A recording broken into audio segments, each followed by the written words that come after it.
Chelsea might have accidentally done something dangerous. They didn't hire a superstar manager. They didn't chase a big name. They picked the guy everyone laughed at, and now he's winning.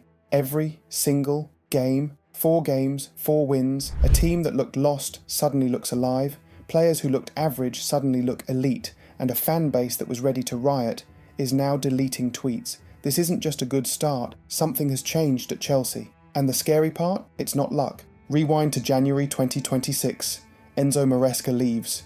The mood at Stamford Bridge? Let's just say it was tense. Then, the announcement drops. Liam Rosenior.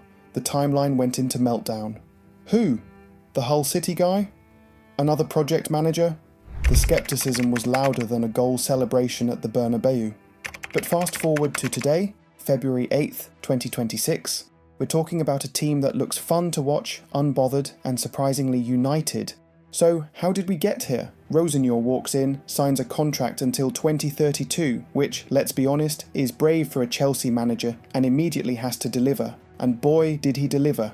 It started with a solid 2-0 against Brentford. Clean, professional. The kind of win that calms the nerves. Then, a trip to Crystal Palace. 3-1. Okay, now we're cooking. But the real test? The real welcome to the Premier League moment? West Ham at home. Chelsea go down. The groans from the Matthew Harding stand are audible. But this team didn't fold. They fought back. And who pops up in added time to score the winner? The captain, Enzo Fernandez. That 3-2 comeback wasn't just 3 points, it was a statement. It was the kind of game Chelsea loses in 2024 or 2025. But under Rosenior, they found a way. And then, just yesterday, the cherry on top. Wolves away. Molineux is never an easy place to go. Unless you're Cole Palmer, apparently. A 3-1 battering that sealed 4 wins in 4 Premier League games.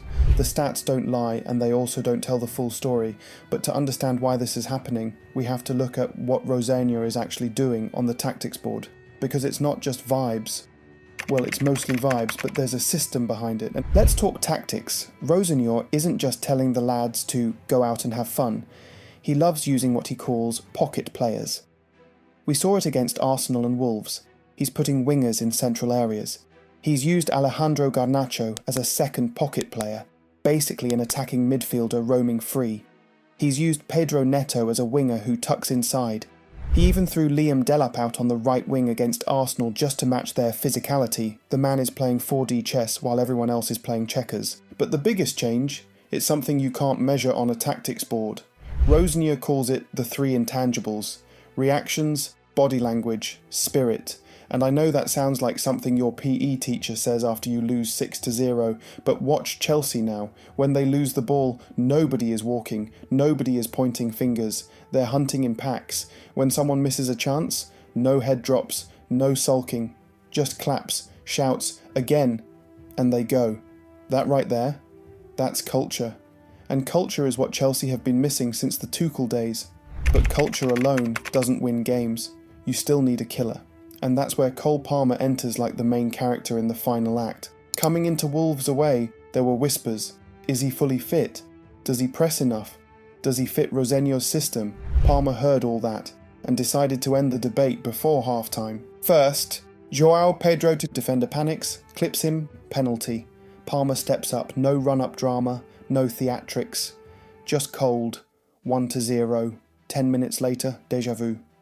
Pedro terrorising defenders again, gets dragged down and another penalty. Palmer grabs the ball like it belongs to him, 2-0, but here's when it gets disrespectful. Cucurella, yes, Cucurella, cuts it back. Palmer arrives late, opens his body, roof of the net, hat-trick, first half, away from home. That's not form, that's authority. And here's the scary part, he wasn't even playing as a traditional winger. Rosenior put him in that wide pocket role, drifting into spaces defenders don't naturally track. It's tactical freedom with structure behind it. This isn't let Palmer cook. This is a system designed to make him inevitable. And when your system makes your best player unstoppable, that's when projects turn into problems for the league. If Rosenior can keep Palmer this happy and this dangerous, top 4 isn't just a dream, it's a guarantee. Managing Chelsea isn't just about tactics, it's about managing people, and specifically managing a lot of young people. The average age of this squad is basically a university group project. This is where Rosenior's background at Strasbourg comes in handy. He's used to developing raw talent. He doesn't treat them like employees, he treats them like, well, like younger brothers who need guidance.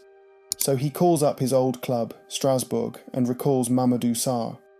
Now, usually fans roll their eyes at loan recalls. But Rosenior knows this kid. Sarr just won the AFCON with Senegal. His confidence is through the roof. Rosenior went on record saying Sarr has world-class potential and can play all three defensive positions. And it's funny because there was this whole narrative about Chelsea and Strasbourg.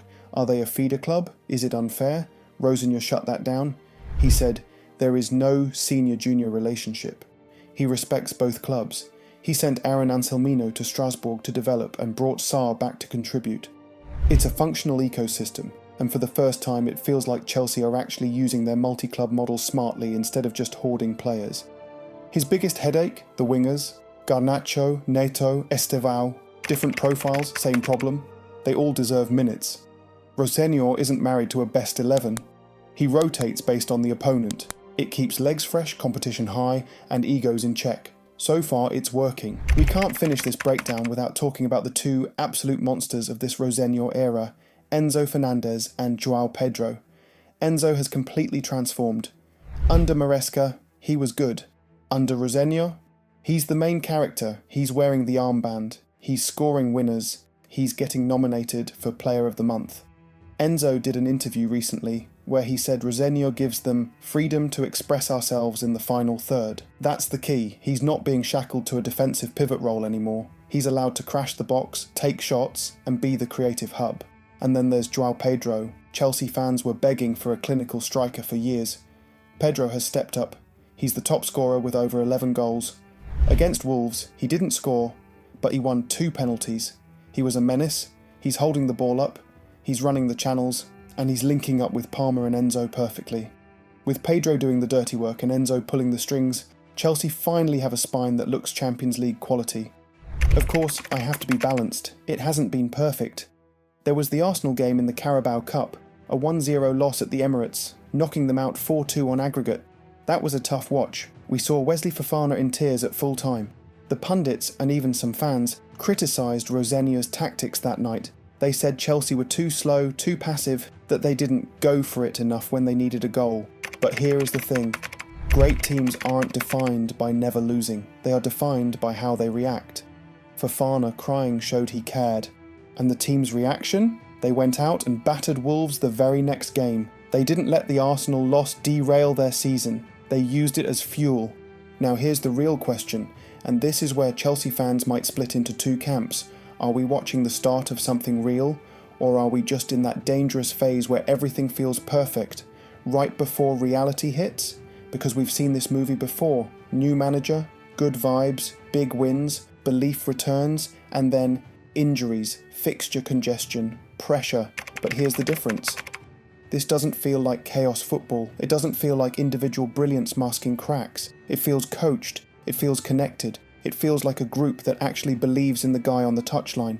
And that's new. And I'll be honest with you, from what I'm seeing right now, I think Rosenior is doing a fantastic job. This doesn't look lucky. This looks built. The players look clearer, sharper, and more confident. And that usually comes from the manager.